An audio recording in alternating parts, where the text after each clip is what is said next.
Good evening, Canby. Welcome to the Canby Urban Renewal Agency meeting for November 16th. I'm going to call the meeting to order.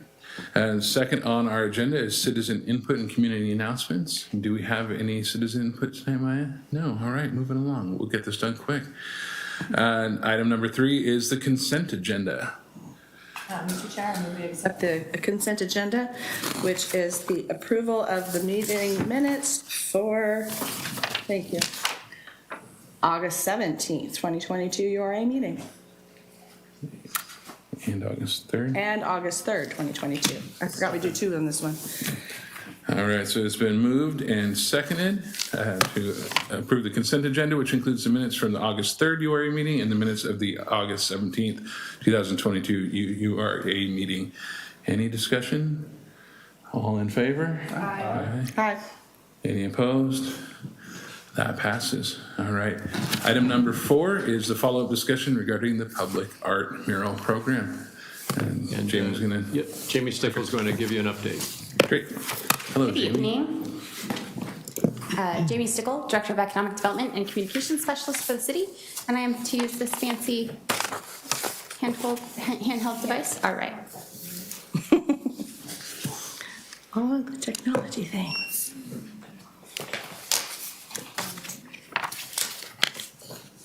In the age of technology, they still don't make it easy. And actually, while Maya is bringing that up, I'll buy her some time. I see what Councilor Parker has in his hand about the 99E paving. The map in there, apparently they had a printing issue, and so that map has shifted, but Jerry Nalzine and I are working with ODOT to make sure that we have the updated information and can get that out to the community. So we're doing 2nd Avenue instead of 99. Yeah, doing 99, but apparently the text box pushed everything, so. Oh, fun. So Yes. you are going to put this information on the website then? Yes. Thank you. About the gas leak. I did hear about the gas leak. And so, yeah, and as soon as we have all of that, we'll also send it out to you, just so that you have the information, the updated information.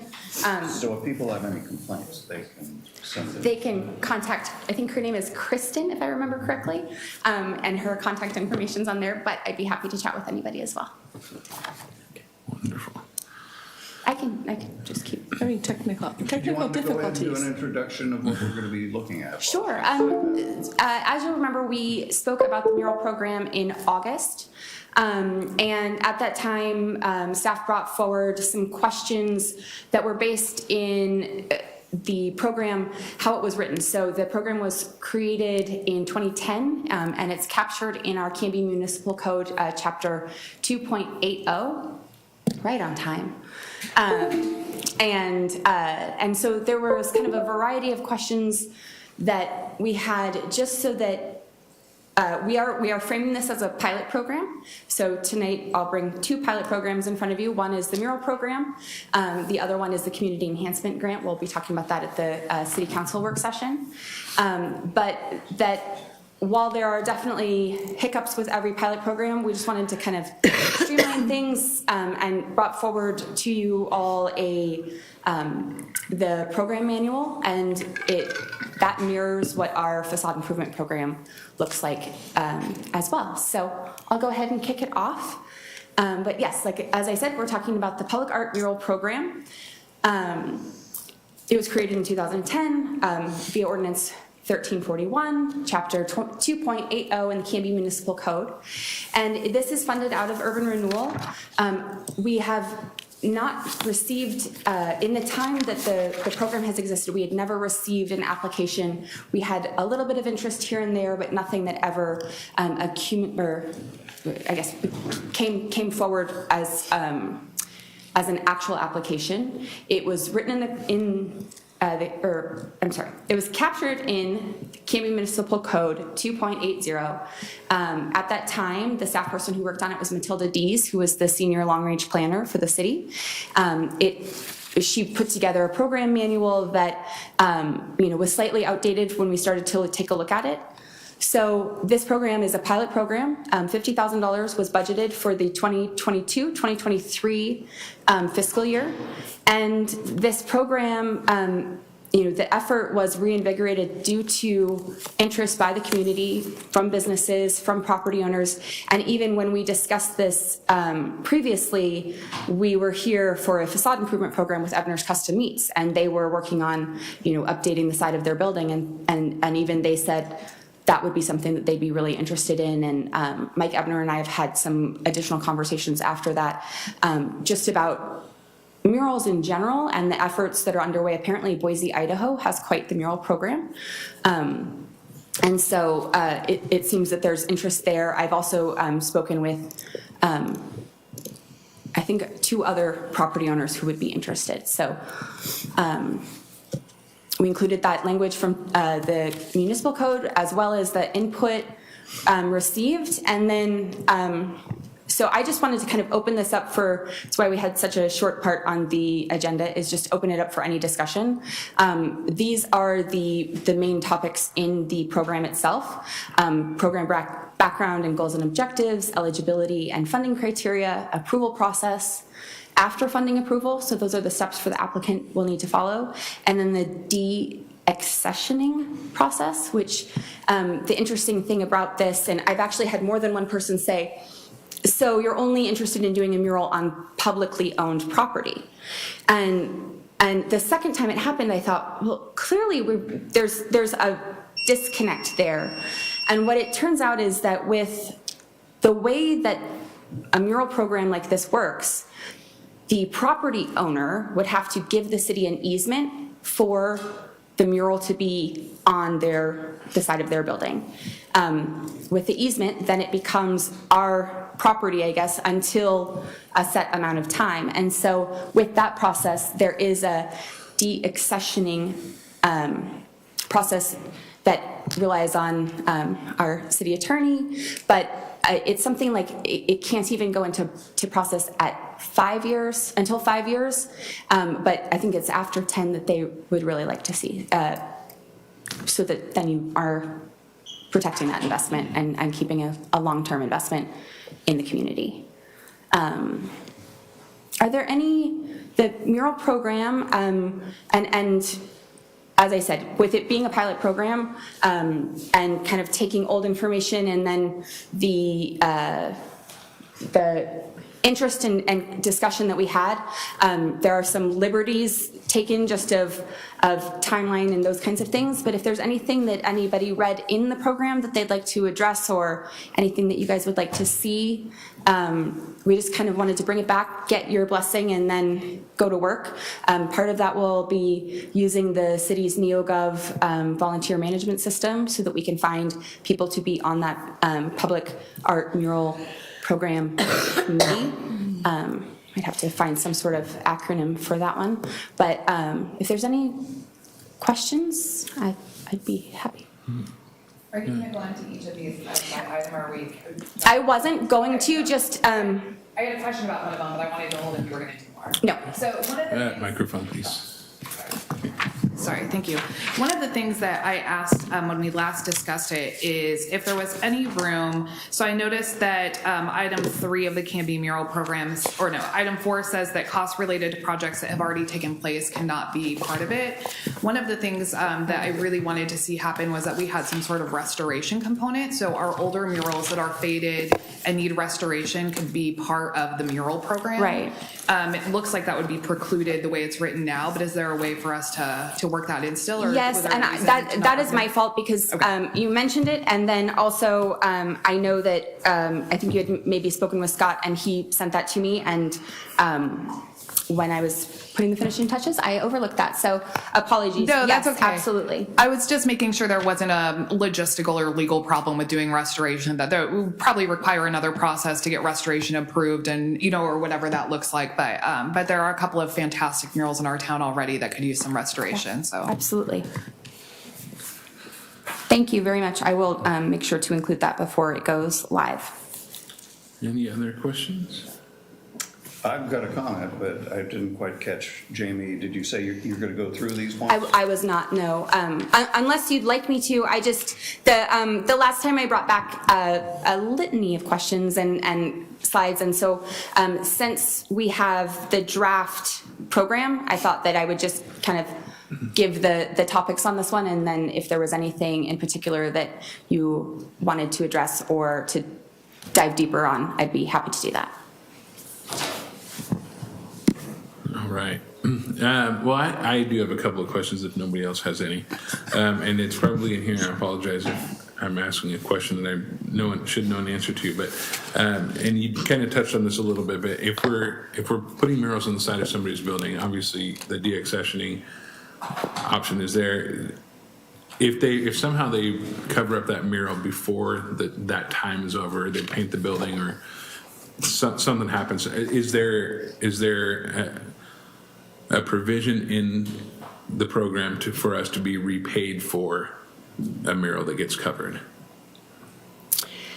I had not included that necessarily in this program, but I would,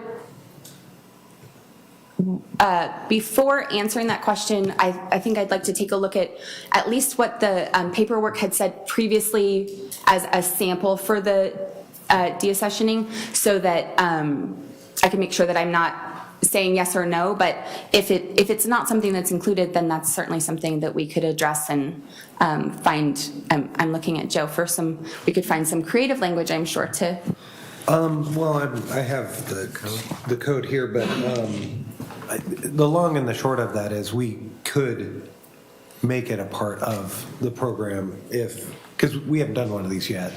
But if you guys, at the time that you approve one of these, we can make sure that there's language in there that says for a certain amount of time, or, there'll be some sort of, you could call it a penalty clause.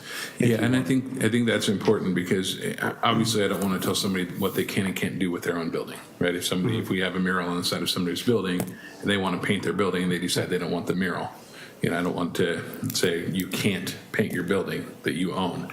But if we have something there, I also don't want to paint a mural on the side of a building and then have it covered over 6 months later and be out the money that we spent to paint a mural.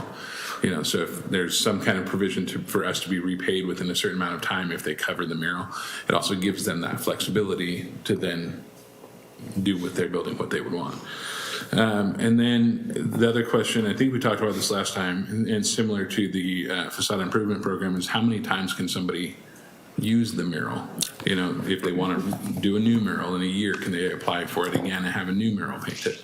Right, and I think that we said in this that applicants may be funded one time only in each fiscal year, and an applicant can be an individual artist or a group of artists, students enrolled, a property owner or a business owner, or a not-for-profit organization. And obviously, with any application, we would also need to have the property owner to approve that, but that the applicant itself would only be able to. One of the things that is not specifically addressed, but we had kind of discussed in the same vein, was about, so obviously an artist could be the applicant, but if you owned a building downtown and you own the building next door, and you both want the same artist to have complementary work done, but maybe not the same thing, part of me thinks that might be actually a nice way to do it, but that the applicant itself, and specifically I'm thinking, those four listed, but mostly about the building, like that if you had two corners or two walls that faced street, we wouldn't necessarily want to pay for one here and one here, but I'm happy to clarify that further in the language, or just leave it at applicants and artists may only be funded one time, whichever you would. Yeah, I don't know that I want it to be just one time, but I don't want it to be an annual thing, to get their fresh, new season, their new mural for this year to promote their business, paid for by someone. Oh, okay, I see what you're saying. And I was, I guess was thinking more that kind of the two sides of the building facing streets, as opposed to covering everything. Right, and if it was that, then it would have to go through that deaccessioning process, which we would then have some sort of repayment penalty. But I will find some language to specifically call out that, that basically that you cannot just cover up a mural on a yearly basis and apply for funding that way. Perfect. Then the other note that I wrote down was who would own the mural, and that kind of ties into that. And then the last thing that I just wanted to mention is, as we're coming up on the sunset of the urban renewal, would this maybe be a good program to move over to the city versus having it as an urban renewal program? You mean in the future or now? Or now, as long as we're working on it now, is this a good time to move it to the city versus creating or revising the program underneath the district that's going to be closing in just a few years? I could answer a couple of these. So the ownership under the current code is in the name of the Canby Urban Renewal Agency. When the agency dissolves, anything that the agency owns reverts back to the city. So in short order, that would be fine. What the issue would be right now is whether or not the funding stream, because right now the mural proceeds would come from the urban renewal district's coffers. So if you change it over to the city, then the money would have to come from the general fund, which, that's a political decision that you guys would make.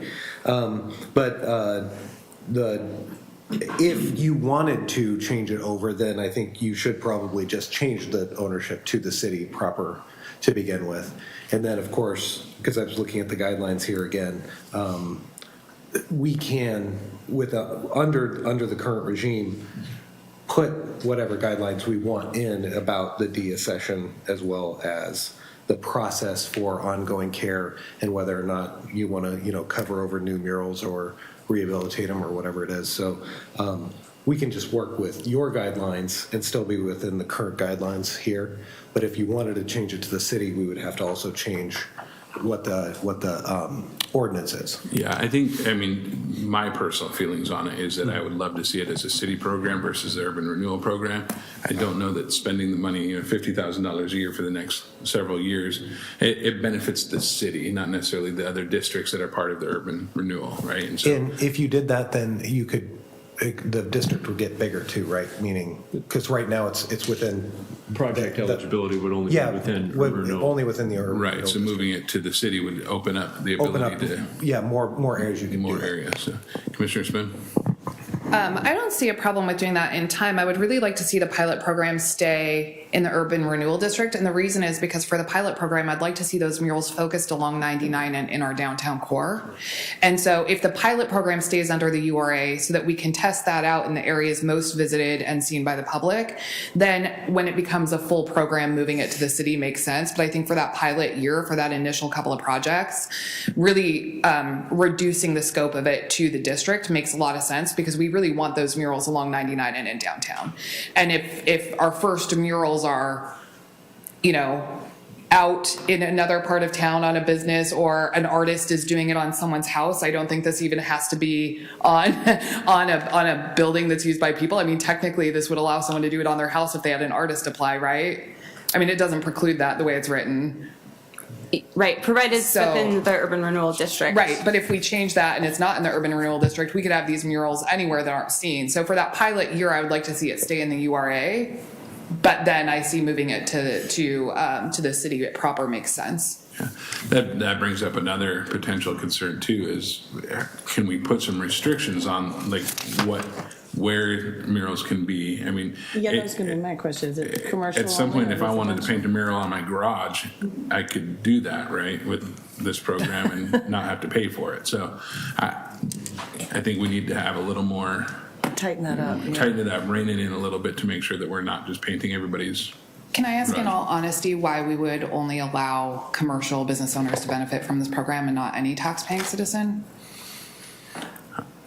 Well, to your point, the public view, how many, we want it in the core where more people are, right? So. Right, I do mean, we for want the it in initial, but residential? technically, there are Yeah. houses in the urban renewal district. I mean, There I are, don't. that's true. To say that this program should only benefit commercial business owners doesn't necessarily make, I mean, like, if there's a good reason for that, sure, but I think that if we're gonna spend taxpayer money on something, if someone has a compelling reason to put art on their home and it adds value to the community, I don't see why we would say only business owners can benefit from this. Well, I think That's it a would good get point, but- really expensive, be a really expensive expensive program if we're letting everybody paint their garage. And then But how we do you cap- become a lottery of who can do it, and how do you pick people? But that could be the same, it's a cap annual amount, right? So only X number of people can do it a year, but we would have a mural committee that would be there to help make those decisions over which projects get approved and which don't. I'm just saying, I philosophically object to a program that only benefits commercial building owners and not the taxpayer if the taxpayers are paying for it. I don't think it's the government's job to improve commercial buildings and not improve privately owned homes. If we're gonna have a program that puts art on buildings, we should let every taxpayer benefit from that, if the committee decides that's a good project. I mean, I don't think we should be the ones to decide what's a good project and what's not. That's the committee's role. I just think if I wanted to paint a mural of the sky and white clouds trimming my house, I'd get a blue house with white trim, and I could somehow, you know, I just think there needs to be parameters, right? Anything could be considered a mural if you're just using paint, right? So, yeah. Clearly more discussion is needed. I think that's really unlikely. I think that the reason we don't see murals on houses or black houses or pink houses or purple houses is because it reduces the sale value of those homes. I don't think people would do that. I don't think that's a realistic issue. If we're talking about commercial buildings, though, would that include industrial buildings in terms of zoning it? But if we restrict it to the urban growth area, the urban renewal district itself, we eliminate most of the residential properties anyway. So, you know, we could run the pilot program and see if anyone actually does want to paint their garage. It just seems exceedingly unlikely. I think that's why we don't see any murals in town on any residential areas, because people do have paint. Some people have talent, but they don't put murals on their garages. Sean? Sir? Sorry, I'm blocking view. Just a couple of notes, Jamie. I'm sure you probably already thought about this, of running these ideas past the Historic Commission, including them when there is a historic mural. I'd really like to see us accenting our history in the downtown, so to the extent that they could be looped in. Also, the last I had heard from Mary Hanlon was that she was going to take down, remove, destroy the mural on the old police station, that she was not going to keep that. And at that time, our previous tourism coordinator mentioned to me that he was going to go down and take some high-resolution photographs of this. And I just wanted to make sure, one, that's done, and second, if you might consider the idea that if we do get a time certain from Mary on when that historic mural is coming down, is whether it would be considered as a potential replacement for some other place. I think that would be kind of a neat thing, because a lot of us grew up with that mural, and we've seen it a lot, and certainly, as Sean says, you own a building, you get to do what you want with it. But it would be nice to try and replicate that. As I understand, it can't be disassembled, that it's on a type of material that can't be done. And then finally, on the volunteer application program, I thought this would be a good time for me to say that I find it confusing, and I've had at least one member of the public talk to me about that as well, where he went online to try and apply for a volunteer position, and it said there are 6 jobs available, and that confounded him. And then when you go down, it says budget committee member, volunteer, $0 annually. And there seems to be a little room for confusion. Am I applying for a job, or am I applying for a volunteer? Maybe now that we've got some extra strength on the IT background, of maybe having a toggle switch right at the top of saying, I am applying for a job, volunteer. That's it. Appreciate that feedback. As far as that latter point, we'll take a look at that. Yeah, I would agree with that. It's very confusing. It looks like an employment application. It should be 2 separate. I agree. All right, any other comments or questions? Commissioner Marine. Just a quick question, Jamie. Are there provisions in this program for restoration of mural in the event of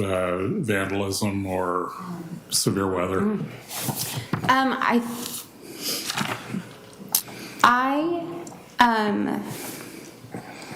cannot remember if there is in one of the other documents that was done previously.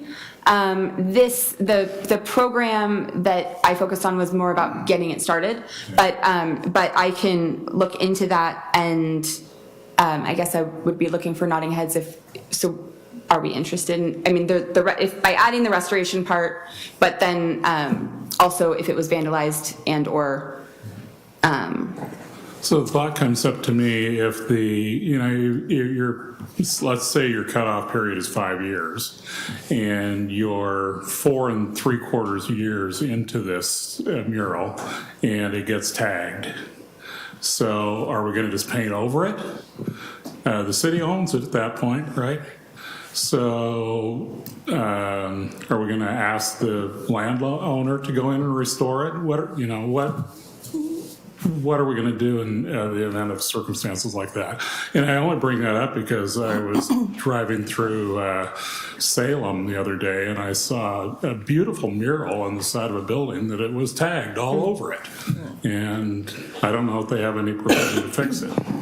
Councilor Maureen, we do have an interface with an ordinance. We have a graffiti abatement ordinance.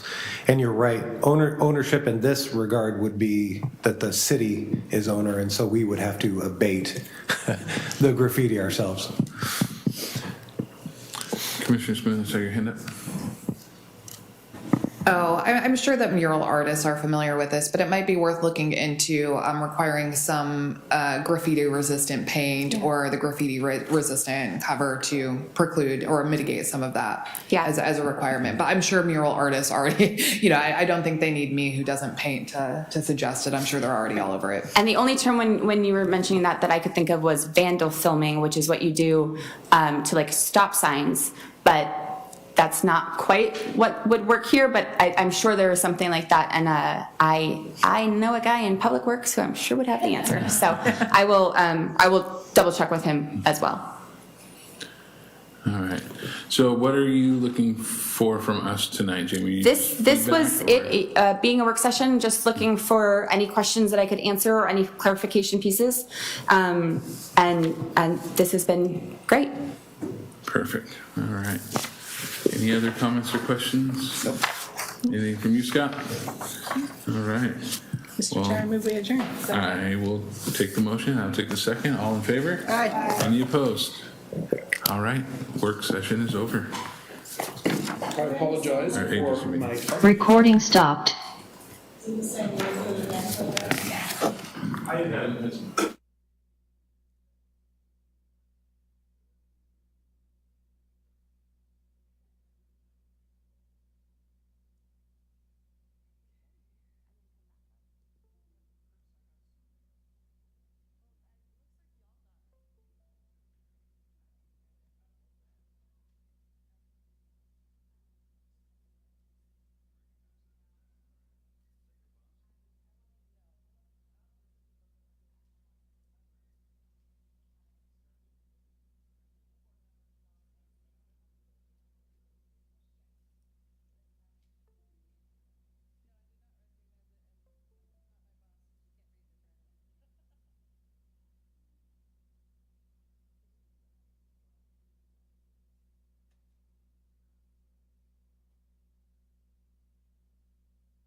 Canby, welcome to the Canby City Council work session. We are running just a tad bit behind. We had a meeting prior to this. I'm going to just go right on into it. We call to order, and we have a presentation on the Community Enhancement Grant Program for small business. Scott? Oops. Yeah, thank you, Council President Hensley. Jamie Stickle, Economic Development Director, will be giving you this report.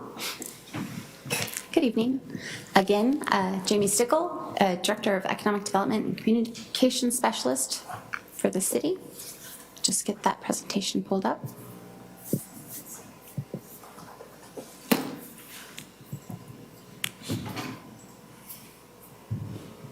And I'm good to go. That's okay, yeah. And so this evening, we are going to be discussing the Community Enhancement Grant.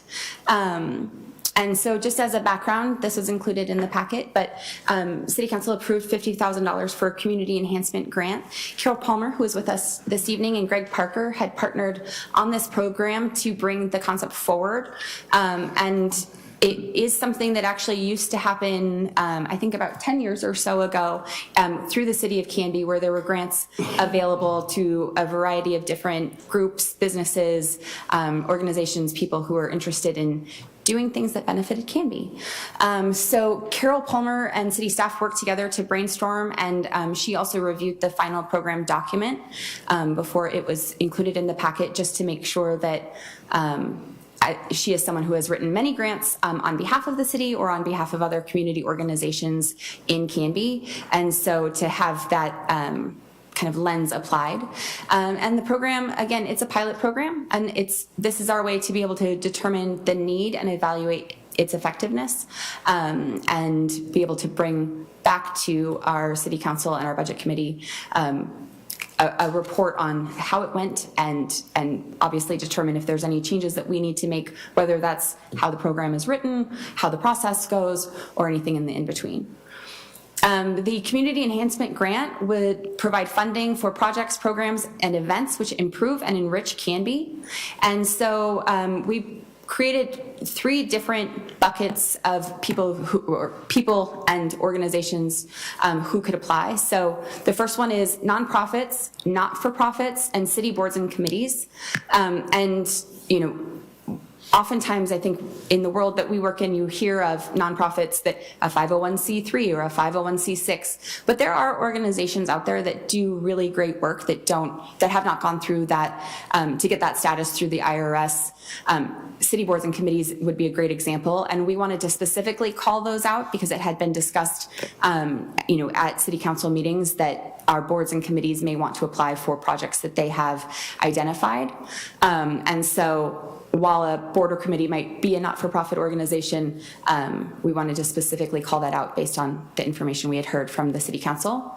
Neighborhood associations and homeowners associations, and then local businesses. And then the part that I pulled out at the end is that any individual entity or business, we are suggesting that they be located within Canby city limits, and that the funding must be put towards a project that supports the Canby community. And the reason for this is one of the things, obviously, there are businesses outside of Canby or organizations that outside of Canby that directly benefit Canby. There are businesses within Canby that directly benefit outside organizations or businesses.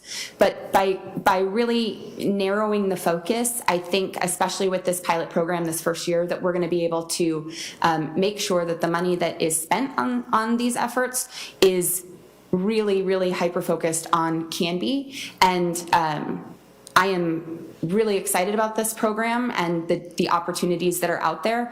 But $50,000 sounds a lot until you start giving it out, and then it can quickly dissipate. So by putting some of those, within city limits and towards a project that directly benefits the Canby community, we wanted to make sure that we were keeping our funding exactly where we needed it the most. We are suggesting that the funding be broken out in the various, or in the 3 categories: $20,000 for nonprofits, not-for-profit organizations, and city boards and committees, $20,000 to local Canby businesses, and then $10,000 for neighborhood associations and homeowners associations.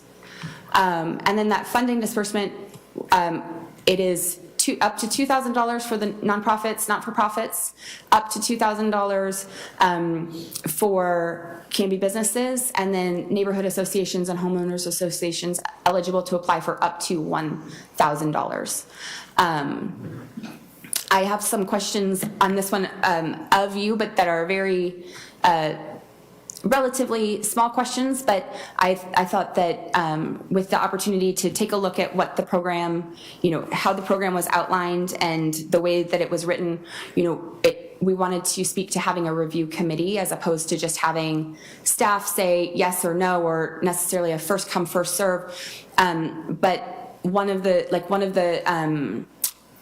potential committees that Scott and I had talked about is maybe the budget committee, or is it a group that we pull together, or do we want staff to just make those decisions and bring back a report at the end? And so I'm seeking some input this evening on that. And then also, and Carol Palmer and I were just speaking about this a bit, but the way that I have written this is, in my thought, is that if we are good with the way that it's written and the way that the funding is proposed to be dispersed, that then we can work to open up the application, and maybe the application goes through the month of December and we start to make some determinations or some award announcements in early or mid-January. But if there is something that, if for reasons such as events happening over the summer, if that we would want that to be skewed a little bit. Just looking for any input on that. And then the one thing that Carol Palmer also reminded me is that we were questioning whether or not we need to have a provision in there that says the money does or does not need to be spent within by a nonprofit or business, et cetera, within the same fiscal year. Because if you were I'll use the Arts Association as an example. They have their art event that happens in July. This fiscal year would end June 30th, and then if they applied for money now, which is often when nonprofits and businesses and individuals are applying, is at the beginning of the year so that they can plan accordingly for summer events. It can be a tricky area. It could be that we say a timeline, for example, the facade improvement program. There's something in the grant manual that says that those funds must be spent within 24 months. So looking for some additional input on that, and then just general discussion on the program as written. Thank you, Jamie. Any questions? Yes, Councilor Banks. I think 18 months would satisfy the concerns of the fiscal year ending. I don't think it needs to be 24 months. And if we find out in the future that it does, I think we could adjust that. But I would guess that 18 months would satisfy it for these doses. I'm wondering if, what was the reasoning for a neighborhood association being limited to 1,000 and businesses 2,000? I'm wondering why they wouldn't both be the same. Well, we were looking for, and Carol might have some additional thoughts on this. We were looking for how to separate it out. Typically, neighborhood associations or homeowners associations, the amount of funding that they would need is less than an event run by a nonprofit, or you think of a business like. I will pick on my friend, but like Teresa Sassy, who owns Pudding River Chocolates, if she needed to buy a new piece of equipment and wanted to apply for this grant or something, it's possible that that would be more money that way. I can certainly amend this so that it's, $50,000 split into 3 buckets and everybody is eligible to apply for up to the same amount. But the thought was, and Carol is part of a very active homeowners association, not neighborhood, homeowners association. And so the amount that they would be requesting would be different than Historical Society or someone else. I'm not recommending one way or the other. I was just curious why those numbers were different. Any other questions? Councilor Spoon. Yeah, forgive me because I thought I saw it in here, but now I can't find it. How many times someone can apply? So the way that it is written is that priority would go to new applications. Okay. If for some reason somebody were to apply and not follow through with the work that they said that they were doing, or not submit a full grant report at the end, then that may make them ineligible, but that the priority would be for new applications. And we listed a couple of different priority. So obviously the one that benefits Canby residents. Priority is given to grant requests demonstrating the need for funding, where additional funding sources will be utilized. So if, for example, the Historical Society applied for funding from this grant, but then also is applying for funding from the state or from one of the many, community foundation grants that are out there, to be able to see that they are, or raising money themselves, to be able to see that there's, more skin in the game, I guess. So priority given to first-time and non-repeat applicants. Priority to projects that source locally when available. If it was about spending money or finding services, we thought that it would be important that if at all possible, it could be as local as possible, because that's what this grant is about, that we should give them priority. And then priority given to projects which prioritize diversity, equity, inclusion, and belonging for all of Canby's unique residents. The lowest priority would be given to advertising and or promotion, and then for fundraising types of events. And some of this language is also borrowed or partially borrowed from other community grants out there. So, but we thought that those 7 items were some good parameters for priorities. Thank you. My other question is specifically regarding events or programming. Is there language, maybe there should or should not be language, that if someone's going to take city funding, public funding for an event, it should be open to the public? Have we given any consideration? Do y'all have thoughts about that? That, for example, if a homeowners association wants to throw a party using public funds, I don't think it should be limited to that HOA, right? I think if someone's gonna use public funds for, specific to the events, right? Just that if they're gonna be publicly funded events, they should be open to the public, is my thought, but I don't know where everyone else is at with that. Seems reasonable to me. Yeah, seems yours. So like no private events is really what I'm. Well, right, Yeah. if it's publicly funded, Yeah. it should be publicly attended, or availability too. That makes sense. Any other comments, questions, concerns? Councilor Marine, have you have anything? No? Okay, thank you, Jamie. Wonderful, thank you very much. Okay, that is all we have on the agenda. Scott, do you have anything to add, or I will take a motion to adjourn? Adjourn. I motion to adjourn. Okay, so motion made by Councilor Varg, seconded by Councilor Spoon. All those in favor? Aye. Okay, we'll be back at 7 o'clock, Canby.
Good evening, Canby. Welcome to this Canby City Council meeting for November 16th, 2022.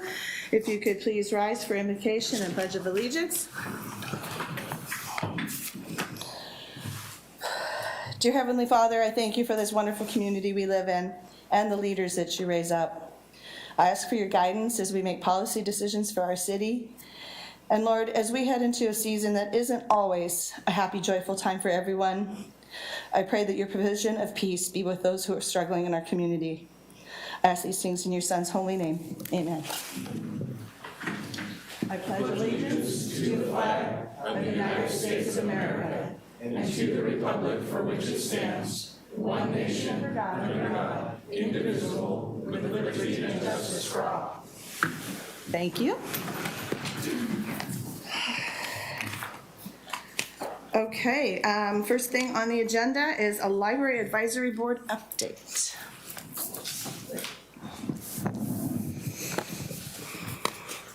Good evening, ladies. Good evening. Hello.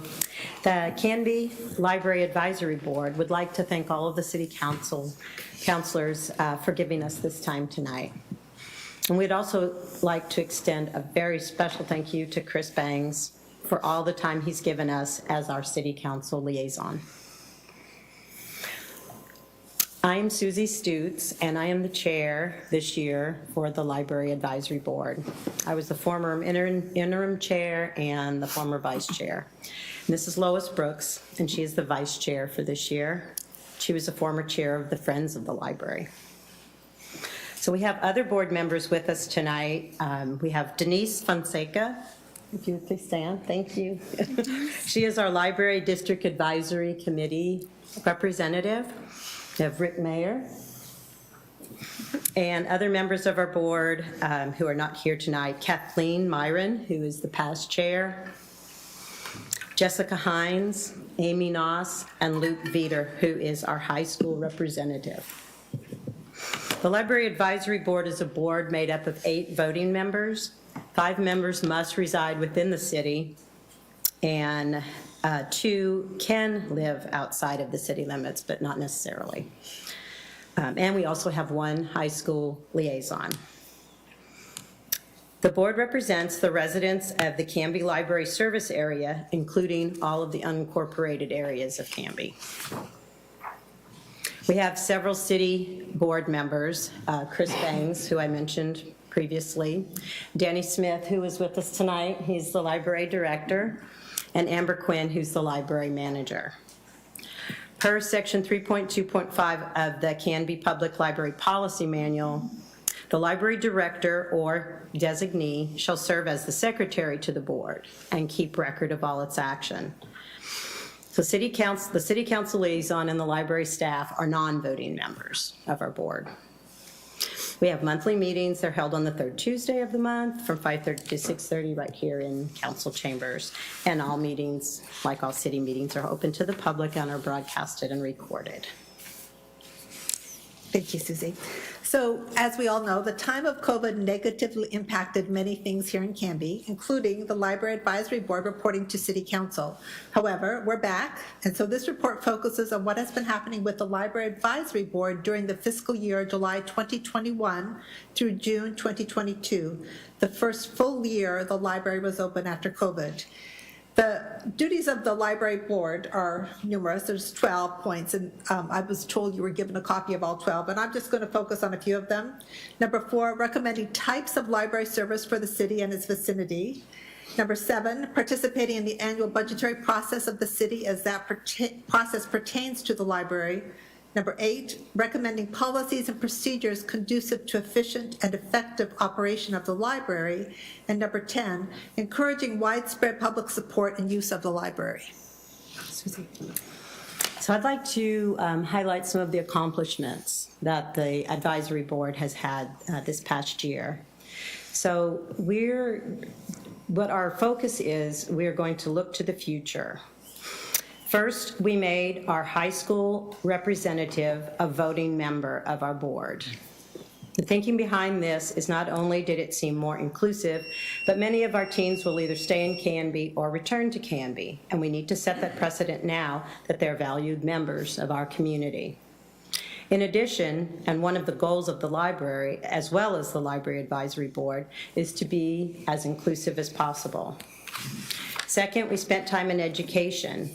Some of the Library Advisory Board members had no prior public government experience, so Joe Lindsay was invited to speak to the Library Advisory Board to answer questions and address some issues that had arisen. To be effective now and going forward, the Library Advisory Board members need to fully understand how to effectively run our public meetings.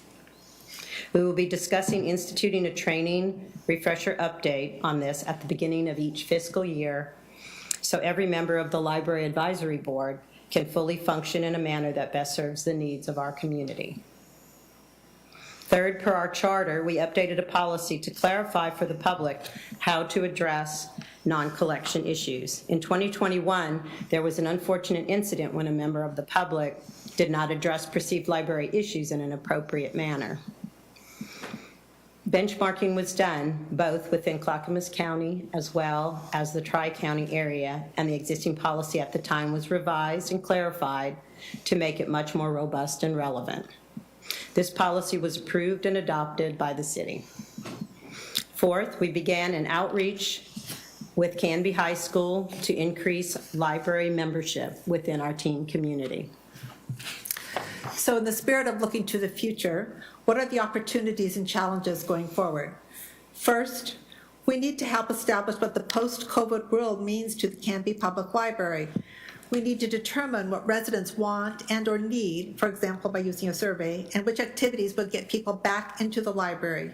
We need to know if our citizens want more online resources or in-person programs or some of both. We need to determine the best methods to reach library patrons. We need to respond to community concerns as they pertain to the library. Second, we would like to see hours and programs back to pre-COVID levels. Programming is still much lower than pre-COVID, and as you all know, all programs are funded by Friends of the Library. There are currently no evening hours or Sunday hours. This makes it much harder for working people to visit the library in person. This would require more funding and staffing at the library level. Some of this funding should come from increased district funding through property tax increases in growth. Third, we need to prepare for growth. Canby is growing. If you drive down Territorial, which I do every day, you can see lots of homes being built as well, and I don't even know what's south of Ivy. I live on this side of town. Some of these homes will be filled by residents moving within Canby, but many of these homes will be filled by people moving into Canby. How do we reach out to these people and ensure they understand all that the library has to offer? Is the library prepared for this growth? And if not, what do we need to do to help it prepare? Fourth, we need to coordinate on advocacy for the library. We plan to reach out both to the Friends of the Library and the Library Foundation to ensure each group knows what the other groups are doing so we can create a better system of advocacy, basically a support system for the library. The Library District Advisory Committee will also be having meetings once again. They kind of stopped during COVID. And the board has a representative, Denise, who represents Canby at the LDAC meetings and will be on appropriate subcommittees to ensure Canby is represented in the district. So it is this board's job to be the voice of the residents of Canby to both the library and to you, the City Council. The Canby Public Library Board will be operating on a policy of advocacy as well as advisory to the library. We take our job very seriously. Approximately 35% of Canby residents are library card holders, and so that's one of our goals, is to find ways to increase that number. 66,980 patron visits were recorded at the library in this past year. So we're bringing back members since COVID, with 128,053 website visits. So we have a very strong online presence. The total collection at the library totals just under 50,000 physical items and a total of 221,106 items, which include electronic items. So the library operates on a working budget of just over, it should be 1.1 million per year, with The 13.6% is funded from the city funds and from other sources such as Friends of the Library. And then the remaining money comes from the property tax, which is district allocated. So I'd like to conclude tonight, and thank you very much for having us here. And I'd like to open the floor for discussion of any questions anyone might have. Thank you, Susie and Lois. Thanks. Counselor Spoon. Yeah, I don't really have any questions. I just wanted to thank you and the rest of the Library Advisory Board members. And I know the Friends of the Library are not here tonight, but I know they're important partners to you as Yes. well. And I just want to tell you, as a citizen of Canby that loves the library, the work you do is really integral to our youth, to our community, to our marginalized populations, to our populations that don't have a lot of exposure to different materials. And I deeply, deeply value the work that you're all doing. It's incredibly important, and we take the library for granted sometimes. Yes.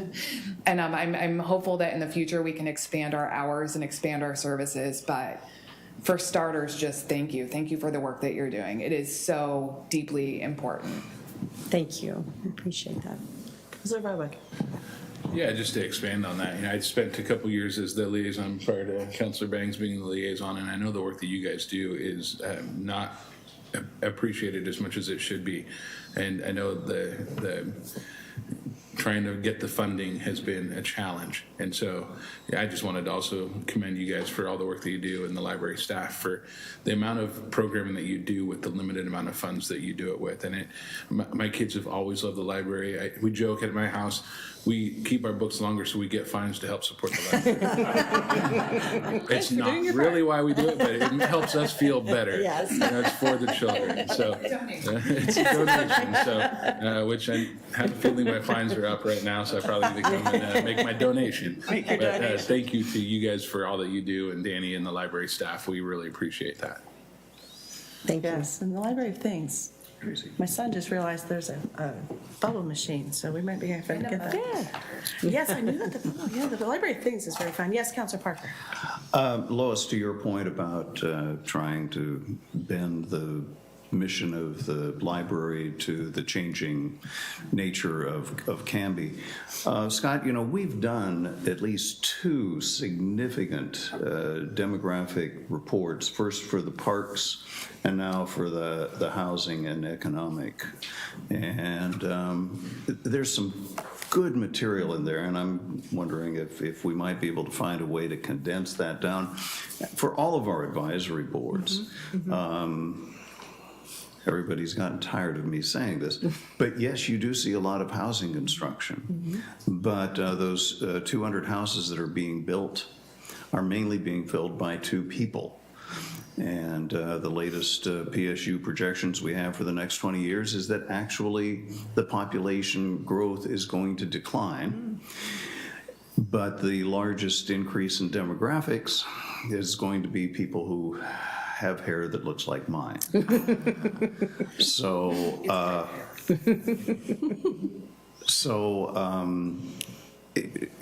We'd love to see more families with kids moving in, but we're working on some housing strategies to make that happen.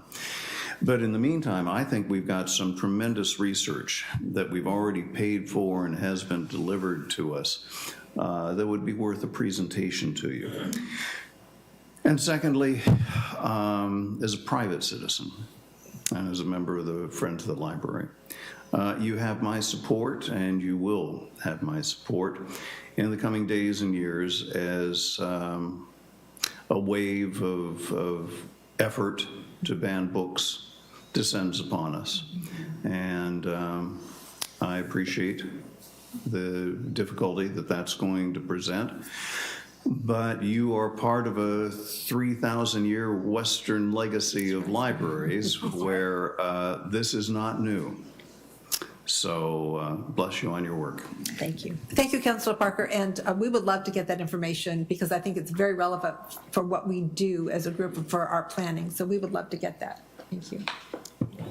Yes, Counselor Bangs. I would just like to say, as the liaison for the last 2 years, it's been one of the highlights of my service in the council. I really do enjoy the people who staff the Library Advisory Board. I'm proud that the Library Advisory Board has 0 vacancies right now. We are full staffed, which is not common currently in our other boards and commissions.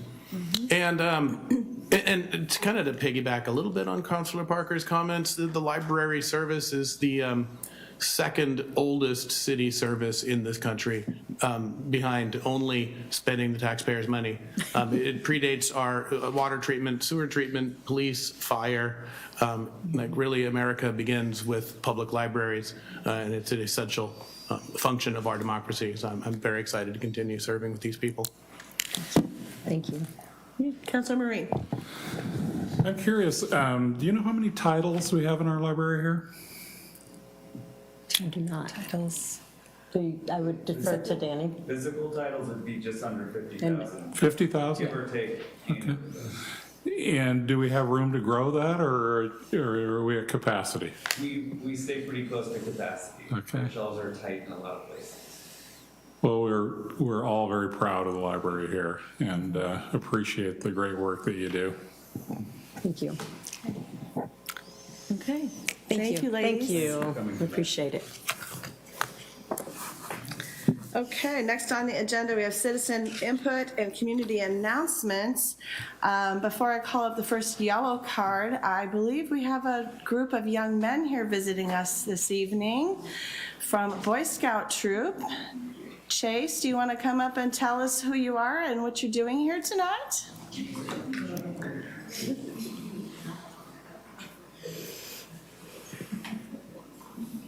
Hello, my name is Chase. We're all here from Troop 258, and we're here to complete a requirement from the citizenship and the community merit badge. Okay, and is there anything specific tonight you're looking for? Any goals you have? What do you want to leave here with tonight? One of our goals is to find any part where we can find like disagreement in any part of anything, really. That's pretty much it. Okay, disagreement. Well, you might find some of that around here sometimes. Hopefully we'll be able to agree on most, but you know, we do have difference of opinion up here sometimes, so I think you've come to the right place. Thank you for visiting us tonight. Thank you. Thank you all of the young men here tonight. Thank you for showing up. All right, we do have some yellow cards here. Gail Elizabeth, it says here that she's donating her time to what appears to be the next card, Mary Doak. Mary Doak, are you? Yes. She's coming to speak to us on the dog park.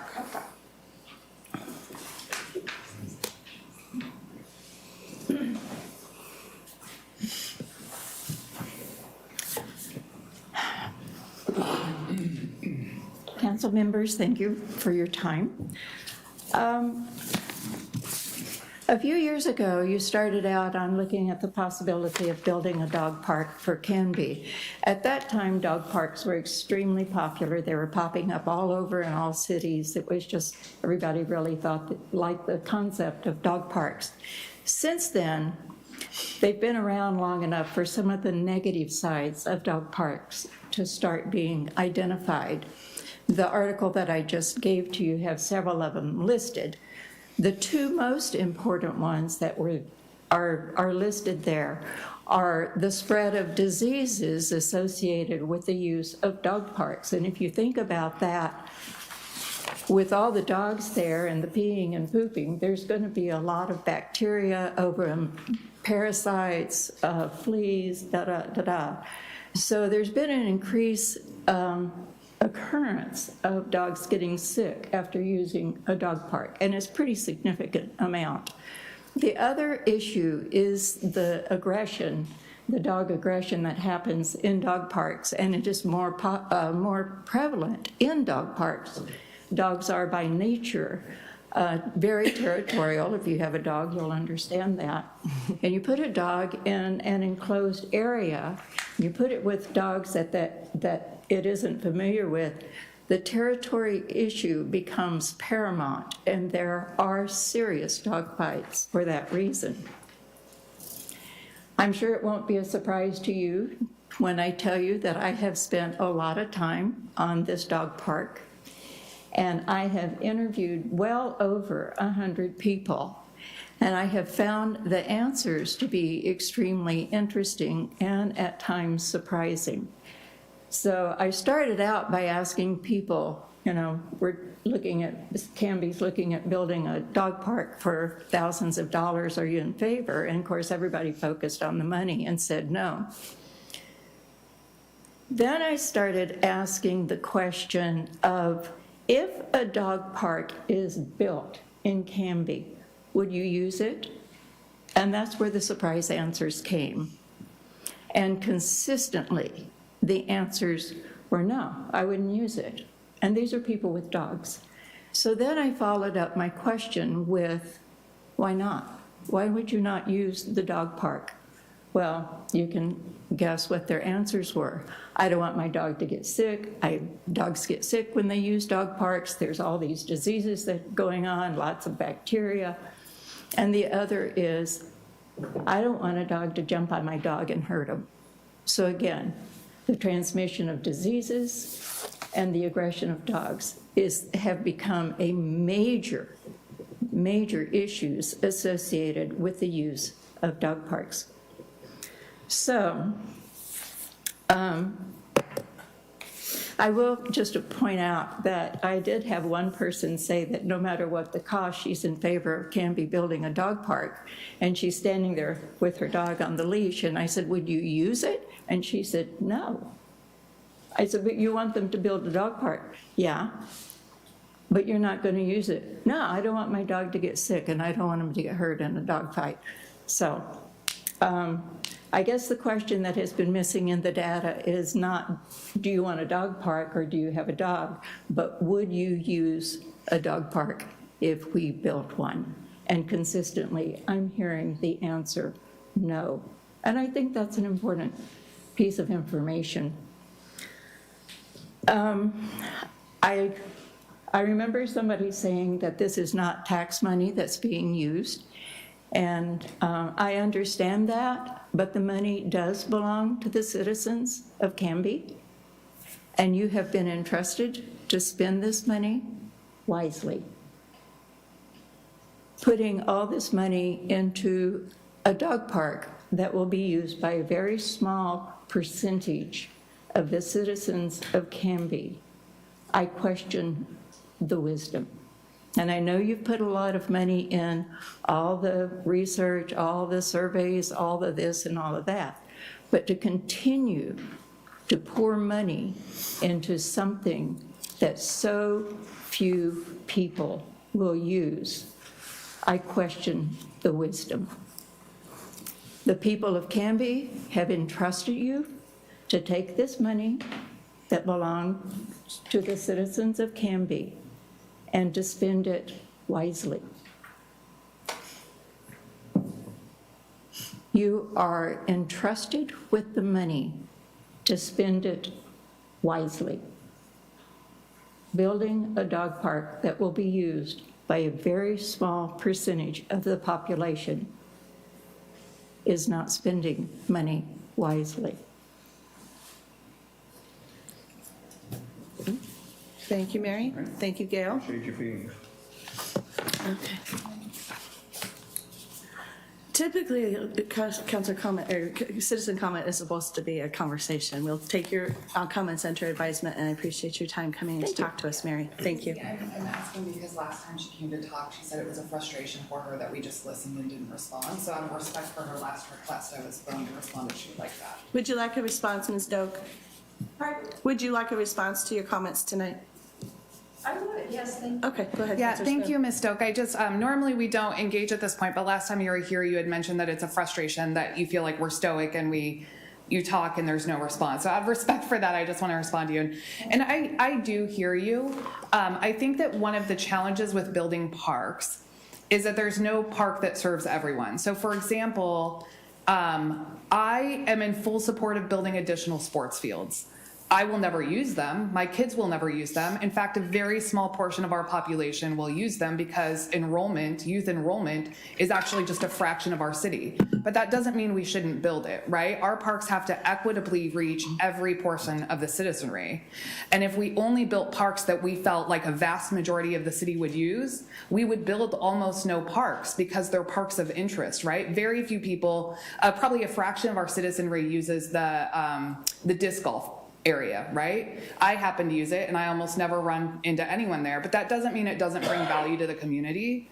The same with sports fields. I'll never use a sports field again in all likelihood. Pickleball, yes, I'm a fan already, but in terms of like youth soccer fields and baseball fields and softball fields, my kids are aged out. I used those fields. I played at Maple Street Park in the 80s, but I'm never going to use them again. I'm still going to support that because there's a portion of our community that wants that. And I believe that parks should serve everyone, but not all parks can serve everyone, right? And so I just want you to know that I hear you. And I do see what you're saying. I absolutely know there are people in this community with dogs that will never use a dog park. There are people in this community with kids that will never use a youth soccer field, right? But we know from the survey that it's the second most desired amenity in the community. And even if not everyone uses it, even if only a fraction of people use it, it's still something the community wants, and I see value in that. But I do want you to know that I hear you, and I don't disagree that I've been to dog parks where there have been dogs that don't socialize well there. I can also tell you that I go to that same dog park and I never see that dog again because they somewhat self-govern. If your dog's not behaving well, you don't come back, right? Same with that at playgrounds though. I've seen kids be cruel to each other on the playground, and they self-govern and self-regulate. So it's not that you're not heard. It's that we cannot build a single park that everyone in the city will find value in. That's just not the nature of parks. But I hear you, and I would love to have further discussion with you about your concerns about the dog park to see if when we build one, it's one that will be used by people. But I think that the data shows that the community does want one. But I hear you that not everyone will use one. I think that's par for the course for parks. And so I appreciate you always coming though, and I appreciate you engaging. And I'm happy to meet with you anytime to talk more about your concerns and how we can build a park that you might use. Right. All right, thank you again. And next yellow card I have is Carol Palmer about Willamette Falls Landing.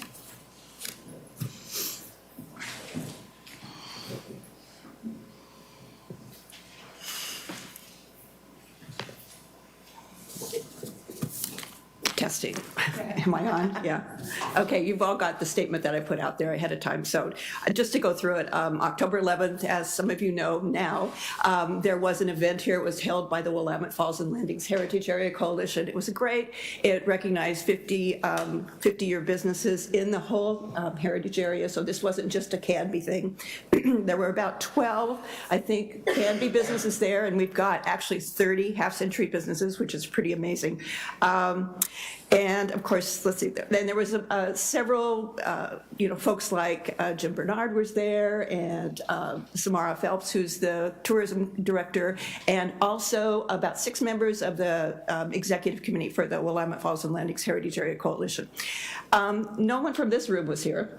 Well, I was, but I don't count. Tyler Nizer was there, which was great. But typically, we have someone from the council who is there speaking on behalf of the council, saying, welcome to Canby, congratulations to the businesses, and thank you for bringing this event here. Well, that didn't happen. And it's, quite frankly, just one of those things that happened thanks to a 2-year pandemic, the Great Resignation, and also the executive director of the Heritage and Willamette Falls Heritage and Landing Commission. That is way too many words for a name. I know. They have got to change that.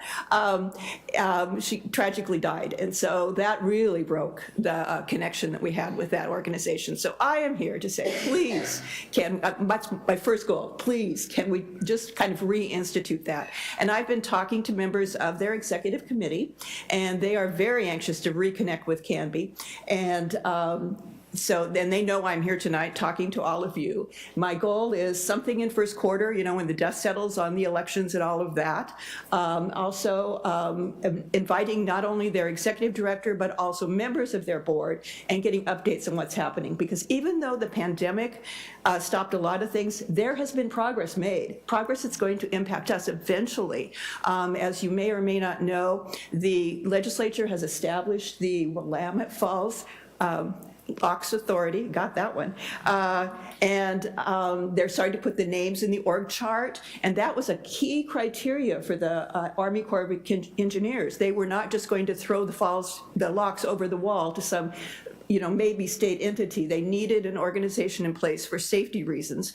Also, the Corps has committed multi-millions of dollars to continue to do the rehab, as has the state of Oregon, which was sort of nice. And so it means the timeline now is about 2 years before there'll actually be a handoff. So I think all of you need an update on the work that's going on in other areas too, like what's happening in Blue Heron, what's happening with the national designation that has to go through Congress. And that's really going to be an interesting question because, of course, the person that was leading that delegation was Kurt Schrader. We now have no one on our new congressional committee who is living in the heritage area. So how is that going to play out? So anyway, I am here to say, please, invite them. And I think they're waiting and they want to bring that story to you.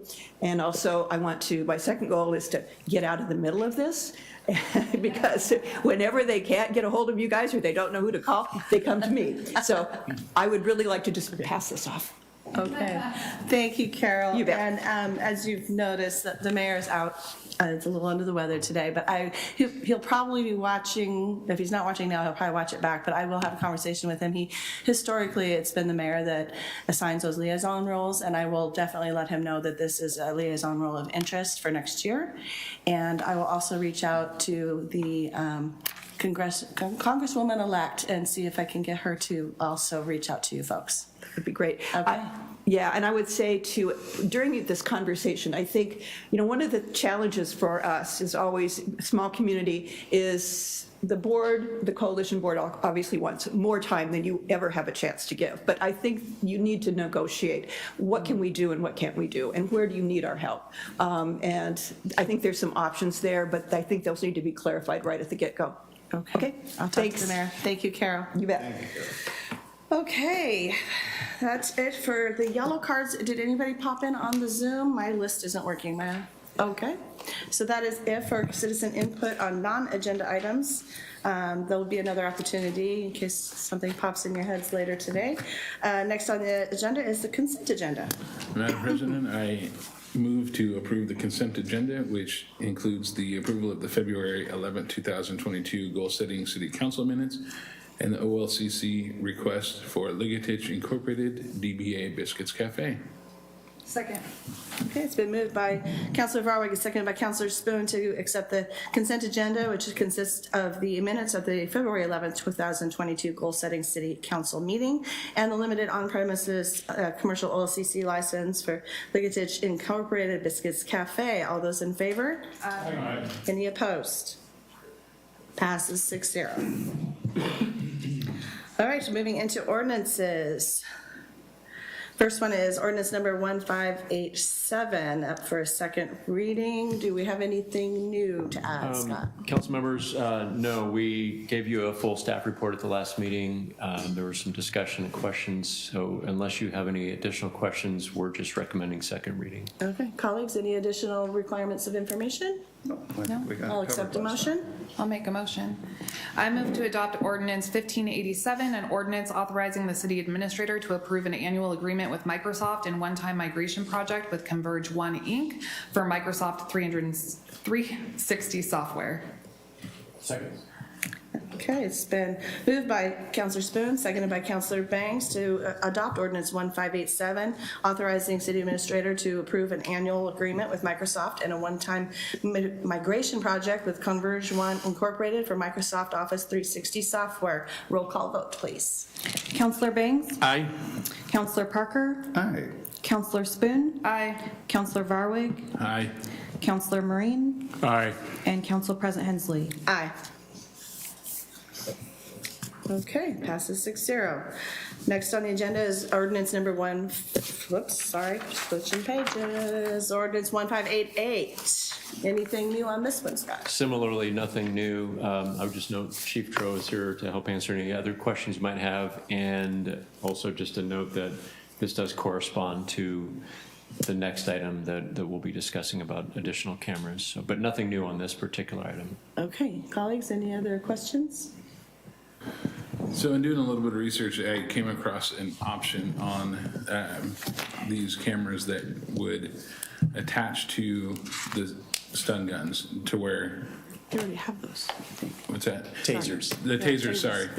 Yeah, they already have, no, sorry, go ahead. So we have the tasers, but there's an option in these body cameras to automatically turn on anybody in the vicinity when one officer uses his taser. Is that Correct. something that these ones are going to do? Do we have Right, that there's a option? taser, there's a feature for the taser, and there's also for your sidearm. Okay, and these cameras will have those features? Is that Those, yes, we're looking at those features for this body-worn cameras. perfect? I think those are phenomenal features. Yes, as well. Counselor Smith. Hi, I wasn't Chief sure if his Tro. hand was up or his How are you? chin up. Good, thanks. Good to see you. I apologize, I was ill during the last meeting and I did watch it, and so I heard some of the discussion, but I was really wondering, and if this happened and I missed it, I apologize, I had a fever, so maybe don't remember it quite as clearly as I would have liked, but so I know that the intent is that anytime that there is engagement, the camera comes on. Correct. If we Correct. have probable cause or reasonable suspicion of a violation or criminal activity. And so that is written actually in ORS. So it's law that if we wear cameras, that it comes on at that time. Okay, and so what is the check and balance on making sure that that happens? Is there a way to tell if there's an engagement and the camera did not come on? And I assume that there's some sort of process if an officer fails to turn their camera on during an engagement? Yeah, we'll definitely review all those. And we still have, radio traffic, so we know about the call. So we would double check to make sure that on a violation or criminal event that the camera is turned on. Right. Like if I'm just meeting you in Cuts First, you're not going to turn it on. I'm not going to turn it on. But if you have probable cause, if you think I'm shoplifting. So some actually departments just turn it on for every police contact, Gotcha. and we're not looking to do that. Okay, that's what I wanted some clarification Yes. on. I thought that was the case.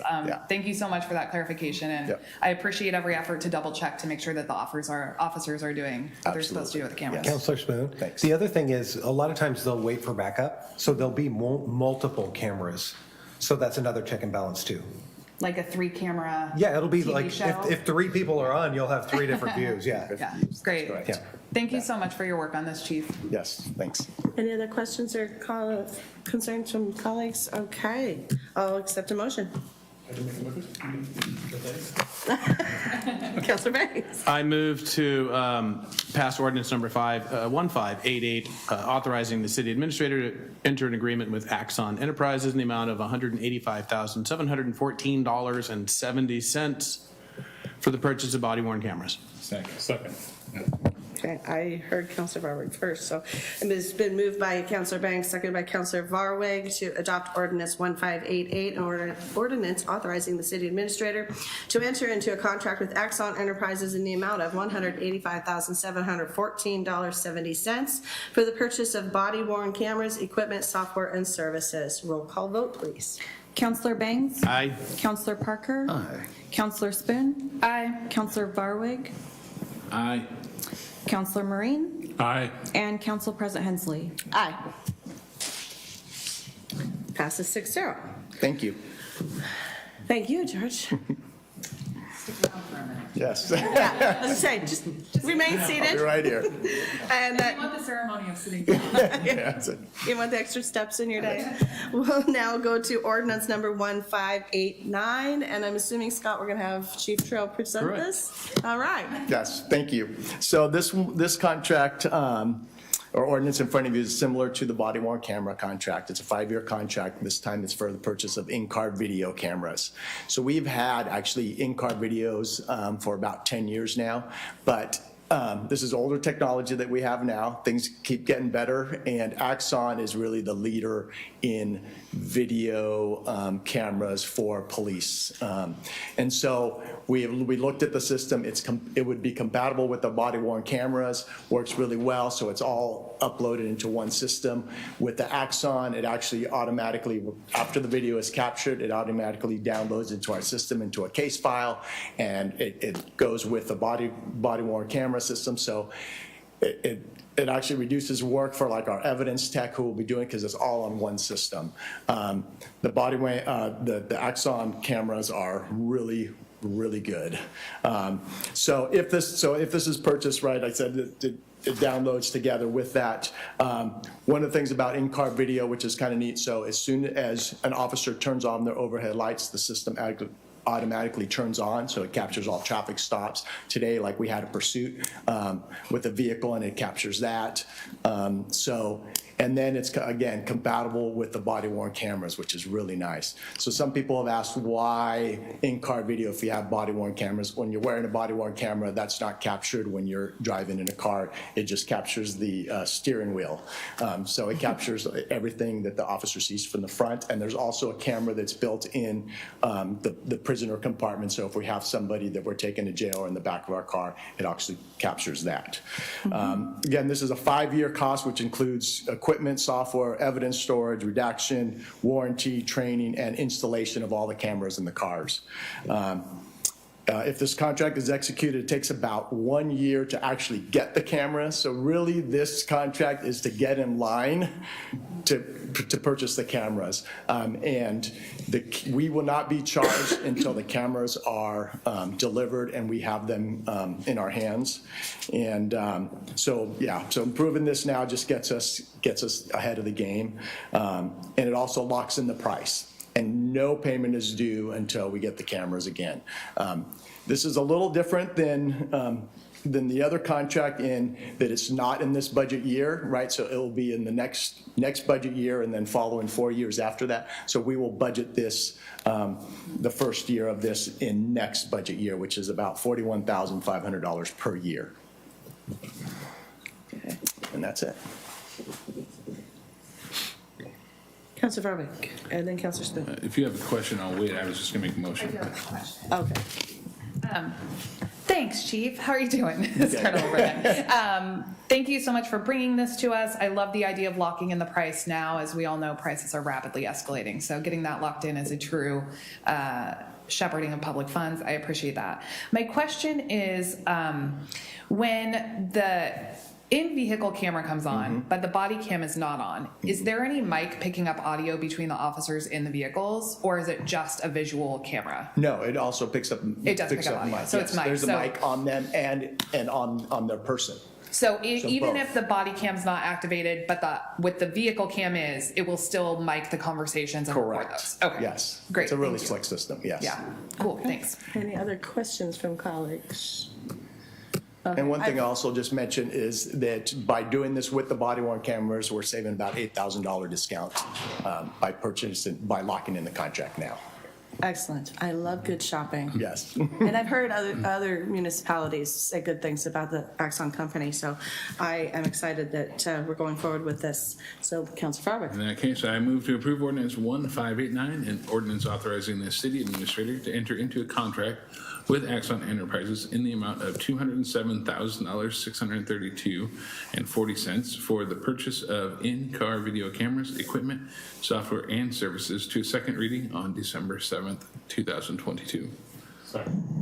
Okay, it's been moved by Councilor Farwick and seconded by Councilor Marine to approve ordinance number 1589, an ordinance authorizing the city administrator to enter into a contract with Axon Enterprises in the amount of $207,632.40 for the purchase of in-car video cameras, equipment, software, and services to a second reading on December 7th, 2022. All those in favor? Aye. Aye.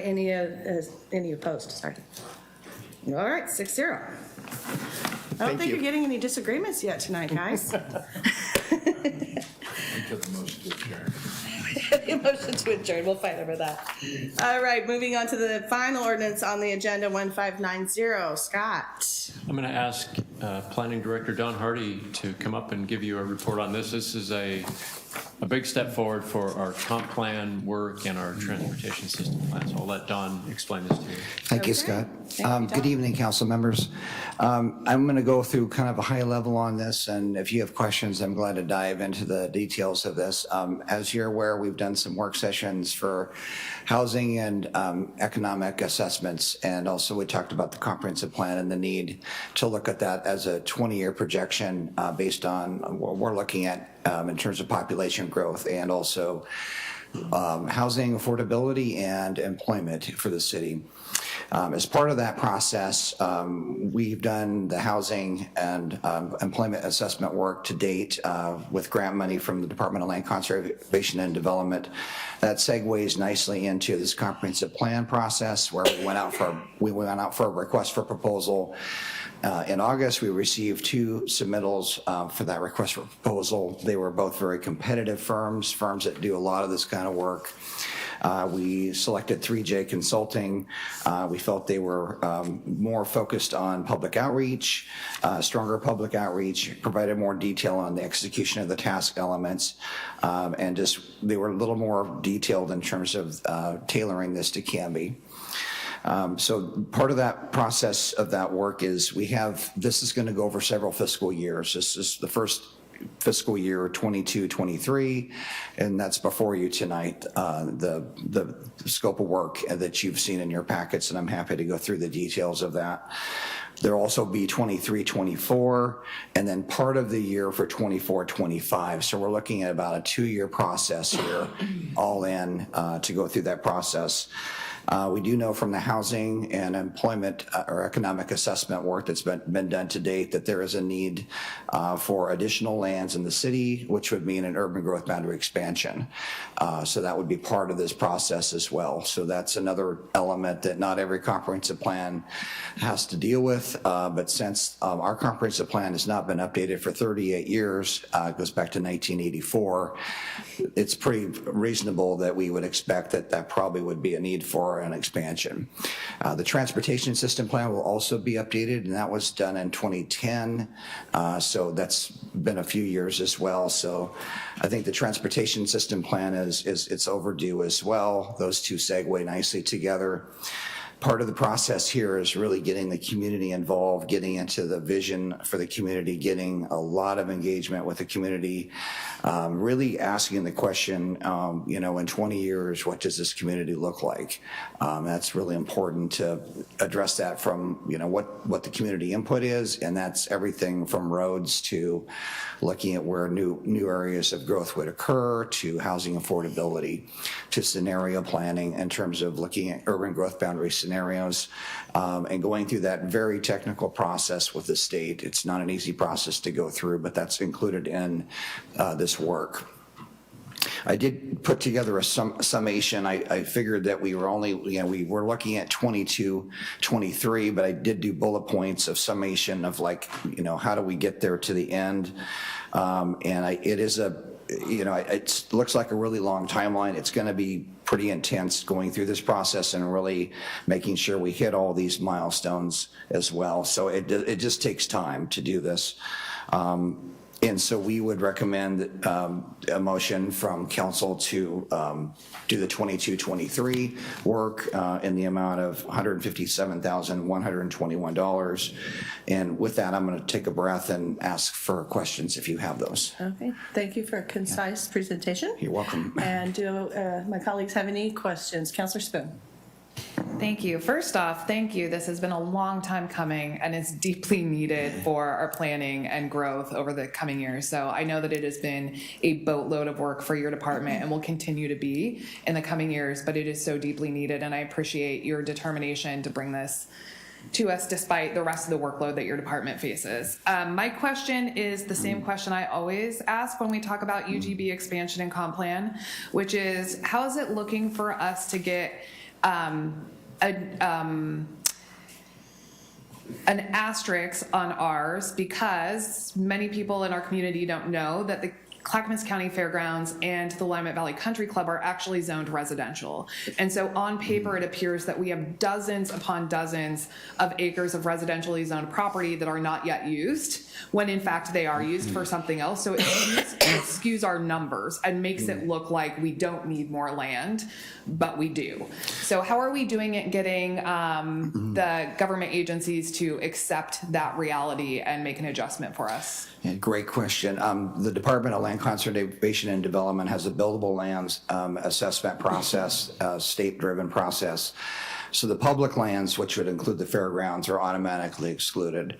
The golf course is something that took more negotiation, and the initial indications on that is they're not including that. Really, the question of the day is, will that golf course convert to residential in 20 years? And talking to some of the members, and there's actually about 500 to 1,000 owners, as I understand, it would take all of them to agree to that. And this is a first-class golf course. I don't think that we would have any possibility of seeing that convert in 20 years.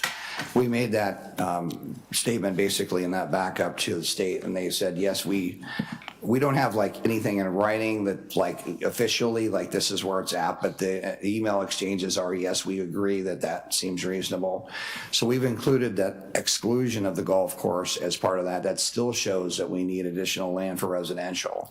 And so there's that whole process. And Oregon has a pretty conservative bench, and I won't go into the weeds on this, but they actually include as vacant land residential subdivisions that do not have building permits on them. So this is, I mean, it's very conservative in terms of like not really promoting growth in terms of like a factor.